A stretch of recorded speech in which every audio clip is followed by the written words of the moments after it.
Hello friends, welcome to money మంత్ర. నేను మీ రామకృష్ణ.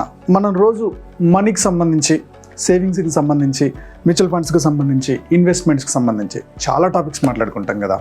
ఈరోజు medical inflation, hospital ఖర్చులు ఎలా పెరుగుతున్నాయి అనేది మనం డిస్కస్ చేస్తున్నాం. ఇక్కడ మనం ఒక పేపర్ కట్ చూడండి. Medical bills in India are rapidly becoming bigger reveals new index. Acko India health insurance company 2024లో ఒక సర్వే చేసిందనమాట. ఈ సర్వేలో 14% చొప్పున మెడికల్ ఎక్స్పెన్సెస్, మెడికల్ ఖర్చులు పెరుగుతూ వస్తున్నాయి. సంవత్సరానికి 14%. మనకి ఇన్ఫ్లేషన్ అనేది సంవత్సరానికి 7% పెరుగుతూ ఉంటుంది. అంటే ఎగ్జాంపుల్కి నెలకు ఒక 10,000 అవుతున్న ఖర్చు వచ్చే సంవత్సరానికి వచ్చేవరకు అది ఒక 10,700 పెరుగుతుంది.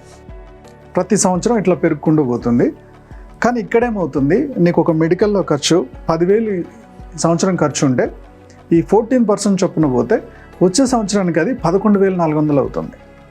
ఆ వచ్చే సంవత్సరానికి 12,800. ఇలా ఈ ఖర్చులు పెరుగుతూ పోతున్నాయి. ఈ మెడికల్ ఖర్చులు పెరగడానికి రీజన్స్ ఏముంటాయంటే, ఫస్ట్ ఆఫ్ ఆల్ హాస్పిటల్ కట్టడానికి అయిన ఖర్చు, టెక్నాలజీలో ఇంప్రూవ్మెంట్ వస్తుంది దాని ఖర్చు, ఫార్మాలో రీసెర్చ్కి సంబంధించిన ఖర్చు ఉంటుంది. ఎట్ ద సేమ్ టైం ఆ ఫార్మా టాబ్లెట్స్ తయారు చేయడానికి వాడుతున్న ఎక్విప్మెంట్లు, టెక్నాలజీని వాడుతున్నారు, దాని ఖర్చు, ఆపరేషన్స్కి రోబోటిక్ సైన్స్ ఇలాంటి టెక్నాలజీని హాస్పిటల్లో ఇంప్లిమెంట్ చేస్తున్నారు, దీని ఖర్చులు, ఇవన్నీ కలిపి దాదాపుగా ఇన్ఫ్లేషన్ అనేది 14%కి వచ్చేసింది. దీంతోపాటు జనరల్ లైఫ్ స్టైల్లో వస్తున్న మార్పులు కూడా హాస్పిటల్స్ వైపు పరిగెత్తిస్తున్నాయి. మనం తీసుకుంటున్న ఫుడ్ కావచ్చు, మెంటల్ టెన్షన్స్ కావచ్చు, వర్క్ ప్రెజర్ కావచ్చు.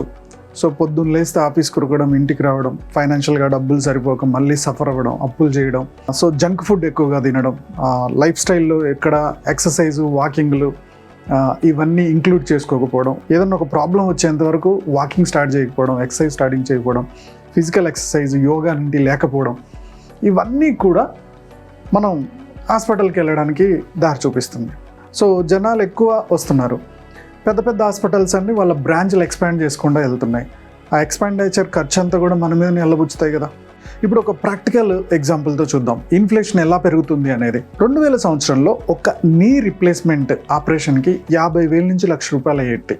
అది 2015 వచ్చేవరకు 1,50,000 నుంచి 3,00,000 దాకా అయింది.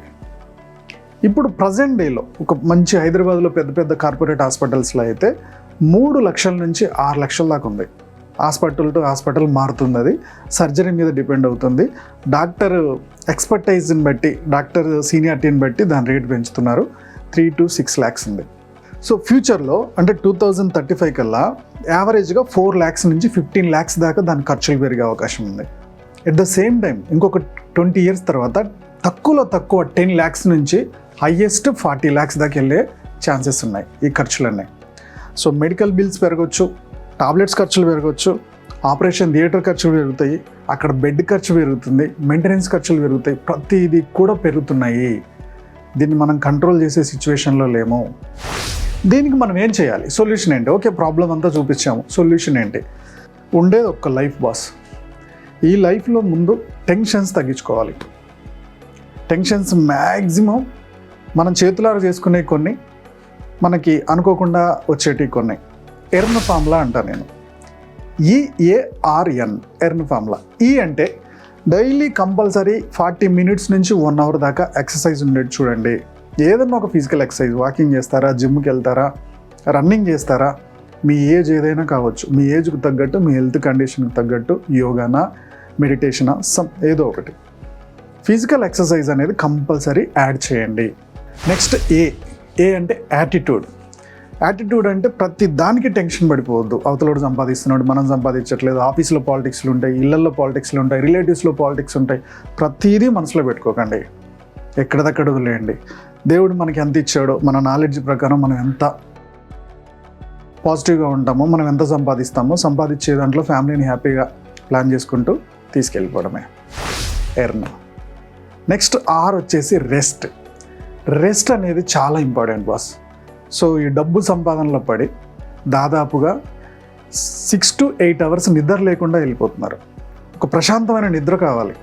మీ బాడీకి రెస్ట్ లేకపోతే ఆటోమేటిక్గా మన బీటా సెల్స్ అనేవి డ్రాప్ అయిపోతూ ఉంటాయి. సో ఇమ్యూనిటీ తగ్గిపోతుంది, తొందరగా హెల్త్ ప్రాబ్లమ్స్ వస్తాయి, హాస్పిటల్లో పడిపోతాం. లాస్ట్ వన్ వచ్చేసి ఎన్ అంటే న్యూట్రిషన్. మనం ఏం తింటున్నాం అనేది మనకు కాన్షియస్గా ఉండాలి. ఈ మధ్యకాలంలో చాలా బేకరీలు వచ్చాయి. బేకరీలు ఎన్ని పెట్టినా మూతపడట్లే, అంత బేకరీస్ వస్తున్నాయి. అంటే ఈ బేకరీలో వాడుతున్న మెయిన్ మైదా పిండి. చిన్నప్పుడు మీరు గమనించండి, ఈ మైదా పిండిని మన సినిమా పోస్టర్లు అతికించుకోవడానికి వేడి చేసి గమ్ముకి పెట్టేవాళ్ళు. మా చిన్నప్పుడు కూడా మ్యారేజెస్లో పెళ్ళికి రంగు కాగితాలు అతికిస్తారు కదా మన పందిర్లకి, వాటికి కూడా ఇదే వాడేవాళ్ళం. అలాంటి గమ్ముని మనం తింటున్నాం బేకరీ ఫుడ్ ఐటమ్స్ ద్వారా. తింటున్నప్పుడు అది మన స్టమక్లో పేగులకు అతుక్కుపోతూ మన డైజెషన్ సిస్టమ్ని డ్యామేజ్ చేస్తూ, సో ఫైబర్ అందులో ఉండదు కాబట్టి మనం తిన్న ఫుడ్ సరిగ్గా డైజెస్ట్ అవ్వక ఫ్యాట్ అయిపోతూ ఉంటాం, హెల్త్ ప్రాబ్లమ్స్ తెచ్చుకుంటున్నాం. ఈ 4 పిల్లర్స్ని కనుక ప్రాపర్గా వాడితే హాస్పిటల్ దాకా వెళ్ళే ఛాన్సే లేదు. ఈ మెడికల్ ఇన్ఫ్లేషన్ని మనం తప్పించుకోవడానికి స్కోప్ ఉంది. నెక్స్ట్ వన్ వచ్చేసి ఈ మెడికల్ ఇన్ఫ్లేషన్ వల్ల మనం అప్పుల పాలయ్యే అవకాశం ఎక్కువగా ఉంది, అంతే కదా. ఎగ్జాంపుల్కి నీకు ఊర్లో ₹1,00,00,000 పొలం ఉంది. సడన్గా అమ్మ వాళ్ళకి ఎవరికో హెల్త్ బాగాలేదు, హాస్పిటల్లో జాయిన్ చేసాం, 20 లక్షలు 30 లక్షలు అయినాయి. నీ దగ్గర డబ్బు లేదు, నీకు వచ్చే జీతం 30-40 వేలు. ఏం చేస్తావు? ఆ పొలం తాకట్టు పెట్టి లేదా ఆ పొలం అమ్మేసి తీసుకొచ్చి హాస్పిటల్లో కట్టాల్సి వస్తుంది. అంటే నీ ఆస్తి కరిగిపోయింది. దీనికి మెయిన్ సొల్యూషన్ ఏంటంటే హెల్త్ ఇన్సూరెన్స్ ప్లాన్ చేయాలి. ఈ మెడికల్ ఇన్ఫ్లేషన్ని బీట్ చేయాలంటే హెల్త్ ఇన్సూరెన్స్ ప్లాన్ చేయాలి. ఈ సర్వేలో, యాకో హెల్త్ ఇన్సూరెన్స్ సర్వేలో తేలింది ఏంటంటే హెల్త్ ఇన్సూరెన్స్లో నుంచి జస్ట్ 38% మాత్రమే వాడుకోగలిగారు. ఇప్పటిదాకా జరిగిన మెడికల్ బిల్స్ ఉంటాయి కదా, 2024లో జరిగిన బిల్స్, ఖర్చులు ఇవన్నీ ఉంటాయి కదా, 68% జనాలు చేతి నుంచే డబ్బులు కట్టాల్సి వచ్చిందంట. ఓన్లీ 38% మాత్రమే మెడికల్ బిల్స్ ఇన్సూరెన్స్ కవర్ అయింది. అంటే చాలామంది హెల్త్ ఇన్సూరెన్స్ ఇంకా తీసుకున్న వాళ్ళ ఏజ్కు తగ్గట్టు, వాళ్ళ జాబ్కు తగ్గట్టు అవి కంటిన్యూ చేయట్లా. దీనివల్ల ఏమవుతుంది? చేతి నుంచి కట్టాల్సి వచ్చింది.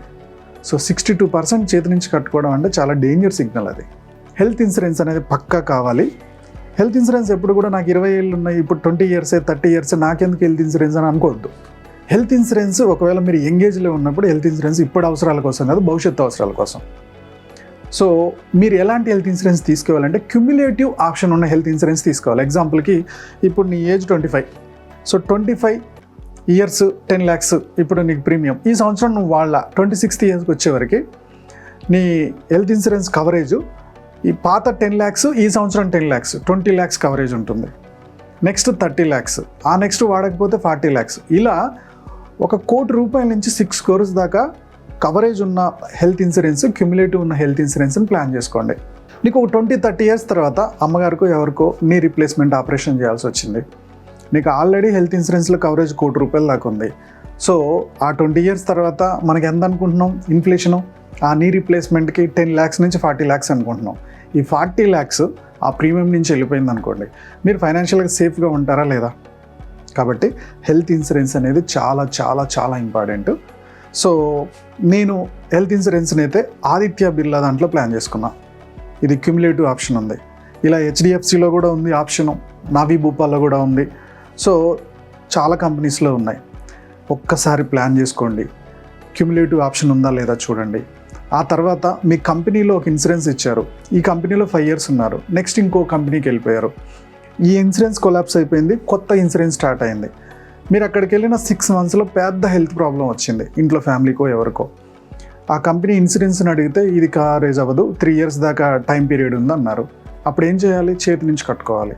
దీనికి సొంతగా ఒక హెల్త్ ఇన్సూరెన్స్ మెయింటైన్ చేసుకుంటే బెటర్. కంపెనీ ఇచ్చే దాని మీద డిపెండ్ అవ్వకుండా, కార్పొరేట్ ఇన్సూరెన్స్ మీద డిపెండ్ అవ్వకుండా, లేదా పాత ఇన్సూరెన్స్ ఏదైతే ఉంది కదా ఆ ఇన్సూరెన్స్కి మీరు ఆ కంపెనీ నుంచి వచ్చేటప్పుడు ఆ ఇన్సూరెన్స్ కంపెనీకి ఒక మెయిల్ పెట్టండి, బస్ నేను పలానా కంపెనీలో చేశాను, ఇప్పుడు బయటికి వెళ్ళిపోతున్నాను, నా ఇన్సూరెన్స్ నెంబర్ ఇది, నా పాలసీ నెంబర్ ఇది, దీన్ని నాకు పర్సనల్గా అలాట్ చేయడానికి ఏమన్నా ఛాన్స్ ఉందా అని మెయిల్ పెట్టండి.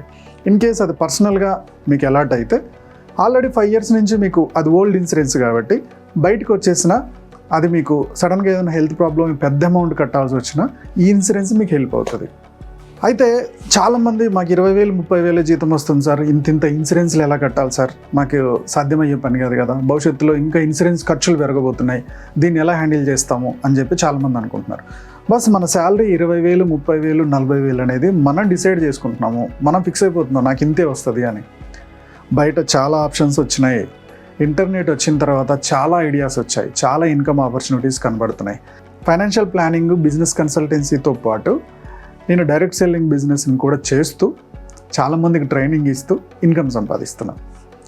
మీకు కనుక పైసా పెట్టుబడి లేకుండా పార్ట్ టైంలో ఒక 20,000-30,000 సంపాదించుకోవాలి, ఎవరిని ఇబ్బంది పెట్టకుండా, మీరు ఇబ్బంది పడకుండా, ఇంట్లో నుంచి కదలకుండా, ఓకే, జస్ట్ సోషల్ మీడియా హెల్ప్తో 20,000-30,000 సంపాదించుకోవాలని మీరు ప్లాన్ చేసుకుంటే నాతో జర్నీ చేయండి. మీరు కింద వాట్సాప్ గ్రూప్ లింక్ ఇచ్చాను, ఆ లింక్లో లాగిన్ అయ్యి డైరెక్ట్ సెల్లింగ్ బిజినెస్ అని అడ్మిన్కి మెసేజ్ పెట్టండి. అడ్మిన్ మీకు కొన్ని డీటెయిల్స్ పంపిస్తారు, ఒక ప్రజెంటేషన్ పంపిస్తారు, అది వినండి. ఈ ఆపర్చునిటీ మీకు నచ్చుద్దా లేదా చూడండి. దాదాపుగా 30 days ట్రైనింగ్ ఉంటుంది. ఈ ట్రైనింగ్లో కూడా మీరు చేయగలుగుతారో లేదో అబ్జర్వ్ చేసుకొని ముందుకెళ్ళండి. ఓకే ఫ్రెండ్స్, ఈ వీడియో మీకు నచ్చింది అనుకుంటున్నాను. నచ్చినట్టయితే లైక్ చేయండి, కామెంట్ చేయండి, షేర్ చేయండి. మా యూట్యూబ్ ఛానల్ చూస్తున్న మా వ్యూవర్స్ అండ్ సబ్స్క్రైబర్స్ లైఫ్లో ఎప్పుడు కూడా గొప్పగా స్థిరపడాలని కోరుకోవడంలో మా మనీ మంత్రం ముందుంటుంది. Go self made.